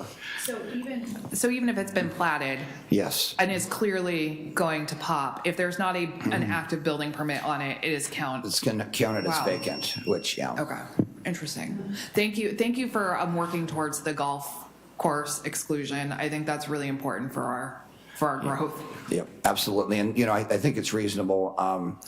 The other part of that discussion, and I won't go into the details of that, but the residential zoning is kind of a funky thing in Canby, where the high school zone residential, the fairgrounds is zone residential, the golf course is zone residential. Typically, you're going to see a public facility designation on those. And I think that would make a lot more sense for the high school, for example, instead of doing, 20 or 25 conditional use permits over the last, 30 years. If you did a master plan and it went through a process where you had a public facility, you wouldn't really have to go through that exercise every time. It'd be part of that overall process. Same with the fairgrounds. I mean, you could do the same thing, yeah. Is that something that you can do for us? Get it to us, get it to Planning Commission and get to us, because that seems more than reasonable. And I think there needs to be some willingness of property owners to and be willing to kind of engage in that. And I think, yes, absolutely. I mean, it's one of those dialogues, but I think it's a win-win because it gives predictability on something that has a longer growth pattern than like a typical commercial development would be with one and done. You get a building permit and you're done. These are, they evolve. And so, I think it would help the schools in particular. It could help the fairgrounds in particular, in terms of what they want to put on their site, and also would go through a public process as well. Yeah. Thank you. Any other questions, comments? Okay. I'll make a motion. I move to approve ordinance 1590, an ordinance authorizing the city administrator to contract with 3J Consulting for fiscal year 2022 to 2023, work on the Canby Comprehensive Plan and Transportation Plan in the amount of $157,121 to come up for second reading on December 7th, 2022. I'll second. All right, it's been moved by Councilor Spoon, second by Councilor Bangs, to approve ordinance 1590, authorizing the city administrator to contract with 3J Consulting for fiscal year 22-23 work on the Canby Comprehensive Plan and Transportation Plan in the amount of $157,121 to come up for a second reading on December 7th, 2022. All those in favor? Aye. Any opposed? That passes 6-0. Thank you. Thank you, Don. That is the end of our ordinances section of the agenda.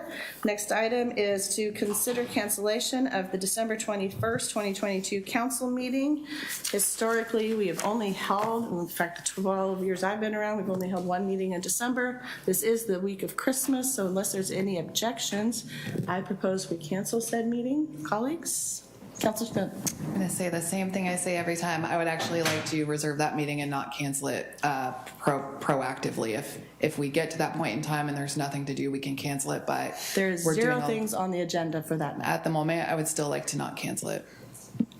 We have a blank agenda, and it looks like after my conversation with the mayor, it will remain as such unless there's an emergency. But we won't know if it's an emergency. We can call an emergency meeting, I suppose. Councilor Marine. I agree with Councilor Spoon. There's things that could come up between now and then, and I think we ought to keep it open until we know that we don't have anything else to deal with. Okay. Any other thoughts?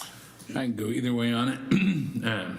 I don't think it makes sense to have a meeting if there's nothing on the agenda, so maybe we revisit this consideration at our first meeting in December. Sounds good. Councilor Banks, any thoughts? Councilor Parker? Yep. Okay, we'll table this idea until the December 7th meeting. Okay, mayor's business. Mayor's at home. Councilor comments and liaison reports. We'll start with Councilor Spoon. All right. I have a fairly lengthy thing I would like to share with the community, so please bear with me. Several times over the course of my public service, I've shared some of my history, starting with how I have what I called a common Canby story. I'm the last remaining member of council who's from Canby, and I don't say that because I think you should have to be from here to serve here, but because I've seen this community through many different eyes. I've seen it through the eyes of a child, as an adult, as a parent, as a business owner in town, and as an elected official. It gives you a unique perspective on how the culture of this community is impacted by the community politics.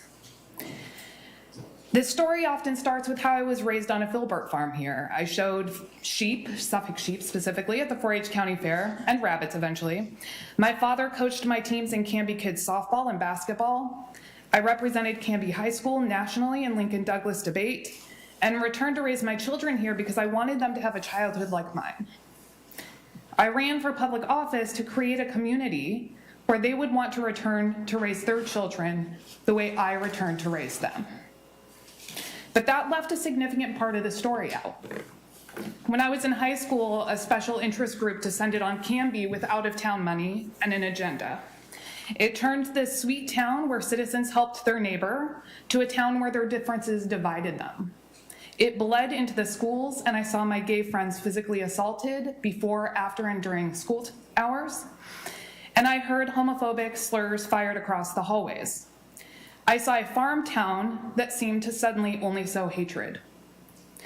The law passed with a positive citizen vote, preventing homosexuality from being considered a minority. It barred protecting homosexuals from discrimination, and prohibited local governments from promoting homosexuality. What this meant in function is that gay people could be denied housing, could be fired from their jobs based on their sexuality, and also there was a question of whether or not we could even have books in our public library that had any homosexual references. After graduation, I left for Syracuse University and vowed to never come back. The ACLU filed a lawsuit against the city, and the only 2 city councilors to refuse to vote to put this into codified law were immediately recalled by the public. History does not look kindly on that mayor and the rest of that council. I often wonder how history will look upon this era of Canby, where sometimes cruelty seems to be the point. Our children are watching and listening the same way I did, and history does not forget. My parents stayed here, so I spent a lot of time in Canby even when I lived elsewhere, and when I finally saw a community of what I thought was kindness again, I moved here with my children. In 2016, after watching hate shred and divide the very fabric of this community when I was a child,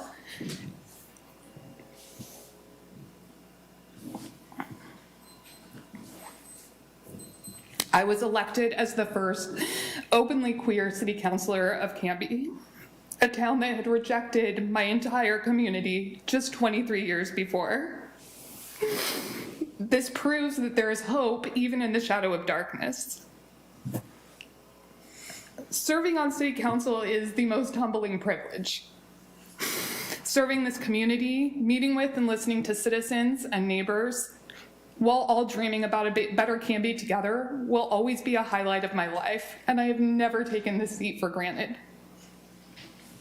I have given every spare minute, and my family will tell you many minutes that were not spare, to work on behalf of my voters, as well as the people who did not vote for me. I have always fought for this town.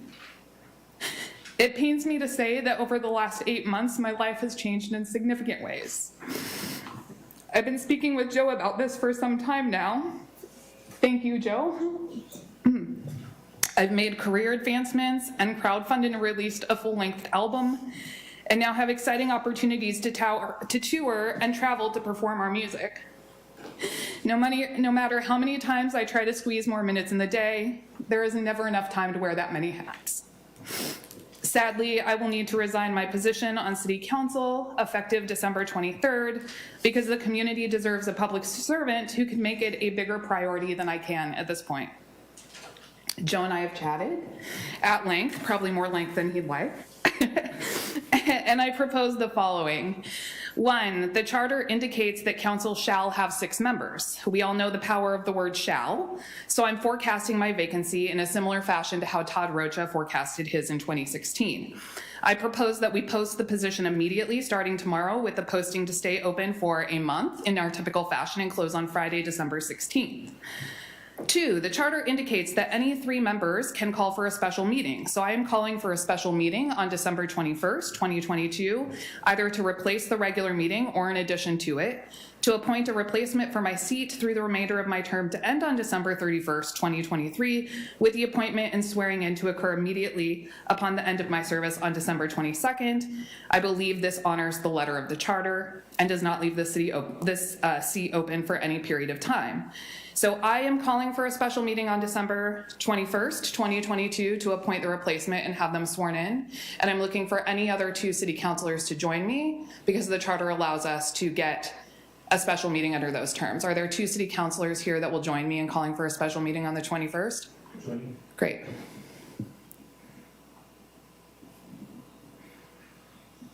So I believe the charter says that once 3 have called for it, the special meeting will occur and we can go through that period.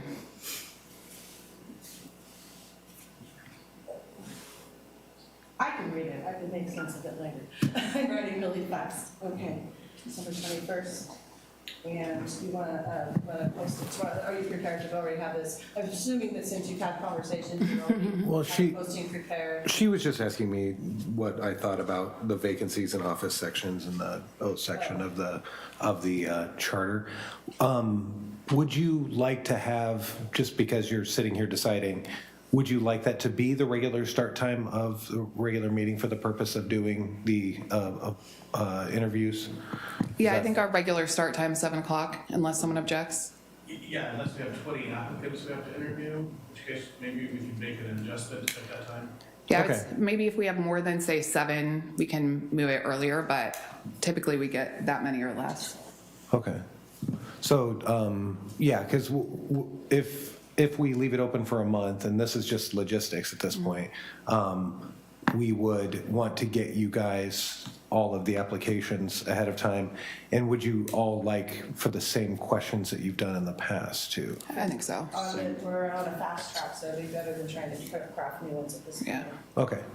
Unless someone has an objection, I think the same ones. And I think last time you shared with the candidates in advance what those were. Yeah. Same process. I think so. 17th is the 17th. The 16th is, it's a month. Close it the 16th. Yeah, which is a Friday, and then we can get By Monday. and then the meeting will be on Wednesday. If we're able to get, if we're able to get the applications on Friday evening, if we close it at say 4 in the afternoon or something, and that gives Maya or Melissa time, yeah, that team, that mighty team, to get them to us Friday night so we'd have the weekend. But if not, I think Monday's sufficient time. I mean, the applications are 1 page long, so it's not some arduous process to read them. Yeah, okay. I just wanted to make sure and clarify those things for everybody here. Would it be possible? Would it be possible if we have applicants that are applied before the deadline to get those forwarded to us, perhaps? In advance, like, so we don't get a bunch of them that weekend? That would make sense. Yes, so as soon as they And if we come in- don't get a bunch, then that's not as big a deal. What I assume the process will be is, and Maya can correct me if I'm wrong in this, they're going to make sure and check that they're an elector and that they qualify to actually be an applicant. And then at that point, we will send them to you right away. Yeah, I think that's what happened last time too, isn't it? Or yeah, I thought that was our process. Okay, so as far as we're going to mimic the same process we did last time. Perfect. Thank you. Okay. Councilor Parker. Well, I'm going to be a geek here and say how I like data. And I have compliments on the bi-monthly staff reports that have come in. I think, and these are available to the public. These are online and give metrics on all of the departments. But I did want to call out Paul Waterman's reports. It gives me a good idea of what's going on internally with IT. I was kind of concerned that for 2 months in a row, there were over 100 tickets, complaint tickets. In 1 month, it was 120. It was 130 tickets, and 120 were settled. The next month, there were 120 tickets, and 110 were settled. I worry about those 10 employees each month who still haven't gotten their tasks done, but that's up to management. And then finally, and I think Rhonda probably is the one behind this, out at Public Works, but the photographs of the equipment that we are buying makes this a lot less theoretical. You know, you come in here and ask for money and give us a good reason for doing this. And we approved a lawnmower, and this looks like a Sherman tank. And they say that it's going to reduce the number of hours out mowing the lawn. And I think one of the keys moving ahead in the next couple of years with the desire to open up more park space and limitations on our park maintenance is that efficiency is going to be the key. And I would encourage my colleagues to continue to support equipment requests that come through that reduce that. But anyway, to Rhonda, Paul, thank you. Nice work on the data. I'll reserve mine to the election from Councilor Barr. Thank you. Fire is meeting right now, the fire board, I believe. Are they? Yes. So I don't have a report there. Planning Commission had a busy night on Monday, to say the least. They discussed a annexation of some area on North Redwood and learned what it could potentially be. So there was obviously a lot of discussion regarding that. Kind of the main themes that I saw was concern about traffic. And there's no doubt that we're adding traffic as Canby continues to grow. So definitely valid concerns. But that was kind of what they were focused around. The other is it's going to be apartments potentially going in there, and there's people that live right next to them and have single family homes. And so obviously there's some concern there of people looking into their backyards from the third story apartments. So definitely, I'm sorry? It is zoned R2, yeah. Well, it's not, it's an annexation and zone change. So if it was approved, if, you know, they'll refer to us. If we approve it, it will be an annexation and zone change, zone from RR. It was mapped R2 on our comprehensive plan, yeah. So Planning Commission had a fun night.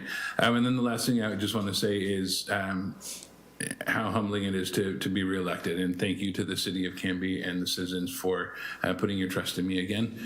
It truly is, as Councillor Spoon said, it's an honor to serve you, whether we agree or not. It's truly an honor to sit in this chair up here. And so I'm very humbled by your trust in me to reelect me for another 4 years. So thank you very much. Councilor Banks. Thank you. The Library Advisory Board met yesterday here that I attended, and we had a presentation from the Library Advisory Board already this evening. I don't really have anything else to add. The school board met on Monday, and I also watched that meeting, and I don't have a report from that either, relevant to any city business. I will say that final exams are approaching for the high school, but not for the elementary and middle school students. And I would not have expected any further comment. However, last meeting, I made a comment during this time encouraging everyone to stick to honesty and only honesty. And so I was surprised tonight when I received mail addressed to me, but not with any return address. And I won't show everybody what is in here, but I will read what it says. Dear Mr. Bangs, this is in response to your comments about false information in these silly times you spoke of on November 2nd in the city council meeting. You are the spreader of false information. We do have porn in our schools. Here are a couple of pages out of a book currently in our school system. In boldface, you are the perpetuator of false information. I just want to say that this is also false information, that we've never had pornography in our school library or our classrooms, or to the best of my knowledge, in our city library. The example given here is actually not something in circulation in our school. It is arguably objectionable material, but that is not something that city councilors or teachers ever really decide. There are processes to go through that. I would encourage that whoever sent this anonymous letter, two things. Number one, have the courage to stand up for your convictions and use your name. Number two, please look up the definition of the word pornography before you accuse schools or teachers or any government institution of peddling it. No further comments. Thank you, Councilor Banks. Councilor Marie. Well, I for one want to let everybody know, all the winners of the election know how I appreciate them and congratulate them. So the only one that's sitting here at the dais right now is Sean, but there are others probably listening, and I just want to pass on my congratulations.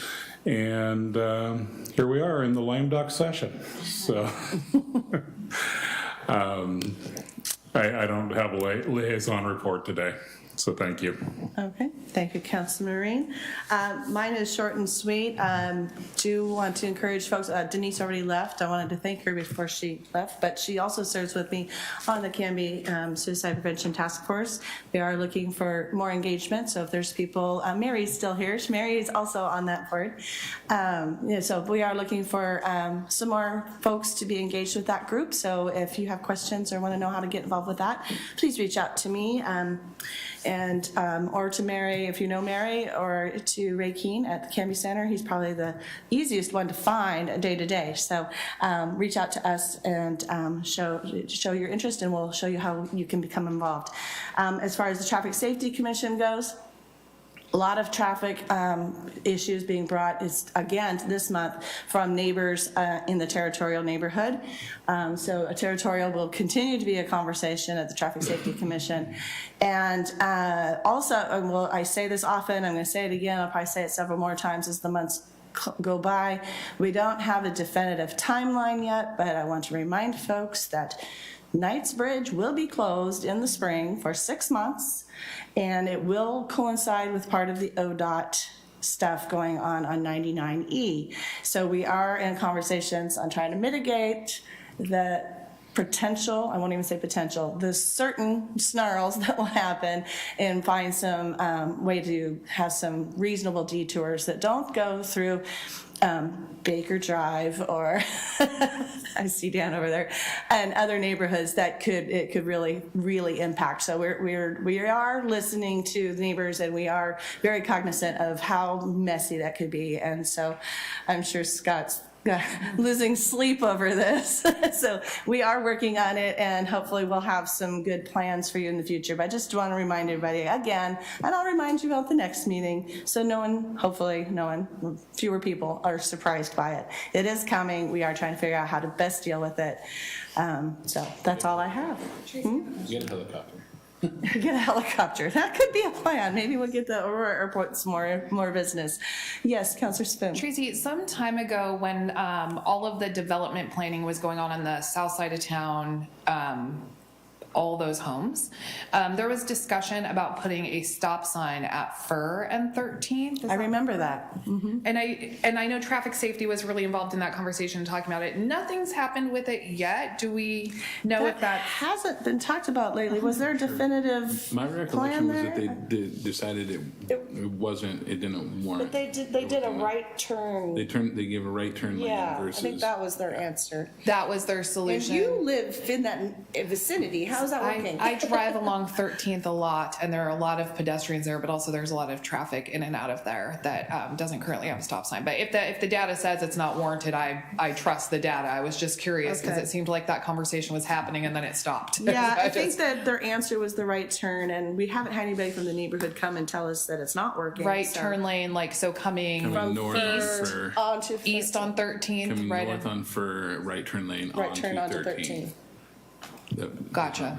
So that's my recollection of it. I think that is what's sitting there. You might drive there a time or two during the week. I sure do. Take a peek. Do you know, there's no stop sign, but was there any sort of mitigation that you're aware of? Not that I'm aware of. Okay. I don't know anything more than. It might be worth traffic safety revisiting that, because as those homes are filling up and they're building more and more and more homes every week, that would be a nice point of traffic. One of our members lives on Elm and 13th, so I will reach out and have that member maybe take a gander. Yes, I'm sure that she's very familiar with what's happening there. So I'll ask her and see if maybe she can bring a report to the next meeting. Great, so thanks.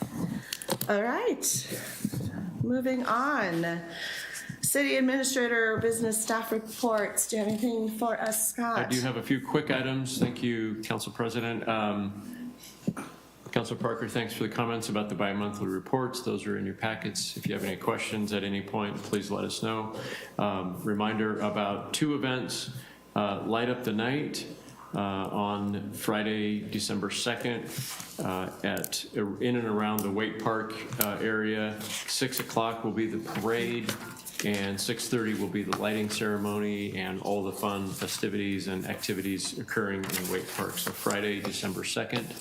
I'd love to have the community come out and enjoy that event. And then the second item is a reminder about our leaf drop, our free leaf drop day at the Public Works Yard on December 3rd, so Saturday, December 3rd, from 9 a.m. to 3 p.m. It's free for city residents. And they'll check your IDs. They will.